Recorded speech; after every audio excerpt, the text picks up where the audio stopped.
Welcome back, Nuclear News family. Thanks for sticking with the process. All we do is stay on top of the long-term fundamentals of uranium as a fuel source and nuclear power and its growth and what is happening behind the scenes.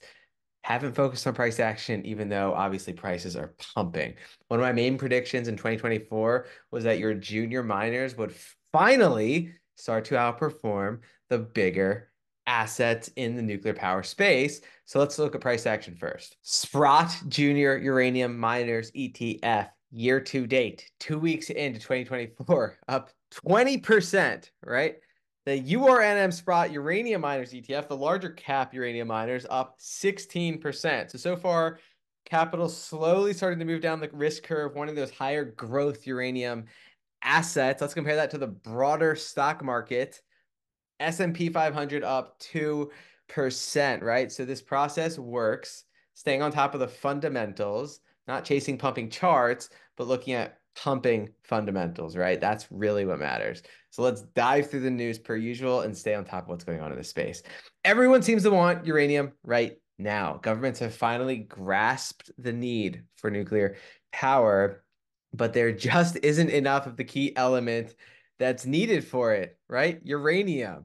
That's the whole point. So governments maybe are finally starting to wake up to what we've been talking about on this show for years. This comes from ISO Energy Strong Supply Demand Fundamentals. 433 operating reactors in 32 countries, 61 reactors under construction in 18 countries. Uncovered uranium requirements, 2.3 billion pounds through 2040. Look at this chart. Uncovered utility requirements. The blue line at the top is total requirements. The colorful lines below are the supply. And so the US not producing enough. Asia and the Oceania producing some, right? But no one is producing enough. And the smartest minds in the space cannot figure out a way that enough supply will be produced to meet the demand, right? All the way out to 2040. No one can figure out where it's going to come from. What does that mean for prices? It just means there's an exponential upward pressure on prices for potentially many decades. More than 500 million pounds uncovered through 2030, utility actively increasing. Era of inventory overhang has officially ended. That's why uranium was so down for so long, because there's inventory overhang. A lot of these utilities, there's lots of uranium out there. Well, that's all gone. Now it's market spot fundamentals, clearly not enough to meet the demand. New production needed. Inventories no longer cover shortfalls. Limited investment over prolonged downturn. Less enricher. Underfeeding. Okay, so that's obviously the setup. Nuclear energy players need to take 90% uranium price spike bill or shut plants. So it really doesn't matter what happens. These plants need to stay open, and they're gonna have to pay up to 90% more for the uranium or whatever the market forces them to pay to keep these plants open. So prices just continuing to rise. Russia and China maintain grip on Kazakhstan's uranium supply amid US and EU high reliance on it, right? So if you look at this chart, you can see Asia and Oceania in pink being the majority of uranium supply, right? Well, a lot of that comes from Kazakhstan. Russia has been maintaining control of over 26% of Kazakh uranium deposits and holds rights to an additional 22% of annual production. Meanwhile, China National Uranium Corporation and its counterparts possess rights to almost 60% of future Kazakh production, with plans for a uranium trading hub just across the Kazakh border, right? So, big initiative of the United States government is to move away from reliance on Russia. Clearly, we can't rely on Kazakhstan either. So, who can we rely on? That is why the US is pushing for a domestic source of uranium. Where is the US going to get this production? Well, companies like Uranium Energy Corp are restarting 100% unhedged uranium production in Wyoming. So some of these US miners, which own this scarce resource, good for them, are going to start producing. Now, UEC is launching production, and this is what they're saying. UEC's strategy has been to remain 100% unhedged, going all in on uranium. Produced uranium will be sold at prevailing spot market prices, which was $106 per pound as of January 15, 2024. We are very close to the all-time high. we have to go higher than the all-time high, just based purely on microeconomics, supply-demand fundamentals. Biden official presses Congress for uranium enrichment funding, right?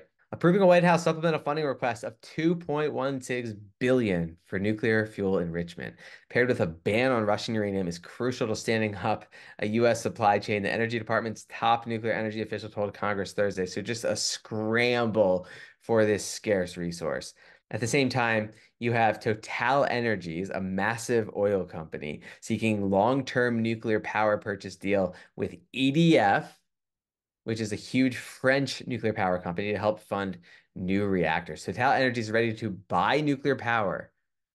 This company produces oil, but they're buying nuclear power, increasing the demand for nuclear power from Electricité de France through long-term contracts to help the debt-laden utility fund the construction of new atomic plants. So just one example of the massive amount of demand for this power.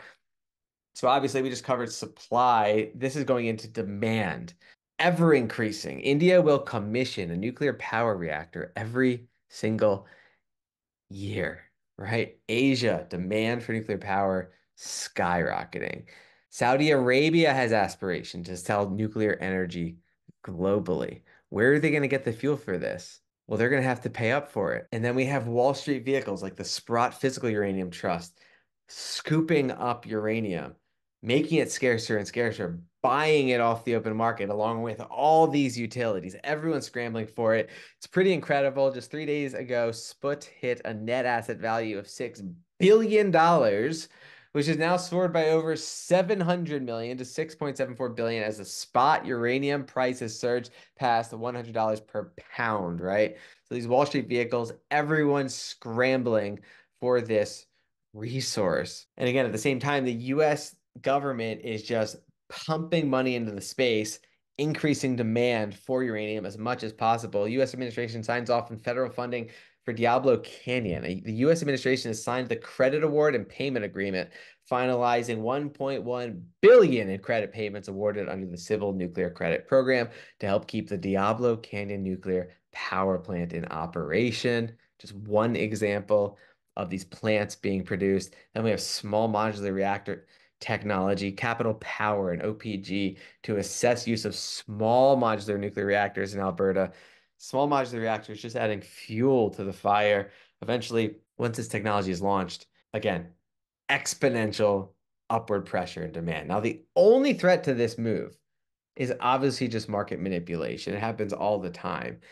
If you're a market maker and you see people super levered long, it doesn't take a lot to throw out some rumor of some sort of accident that just clears and washes out those levered long positions because it's very easy to get herd mentality, herd action when everyone is crowded in one trade. So that's just some short-term volatility. But again, microeconomics, supply demand, massive nuclear renaissance, that's the story long term.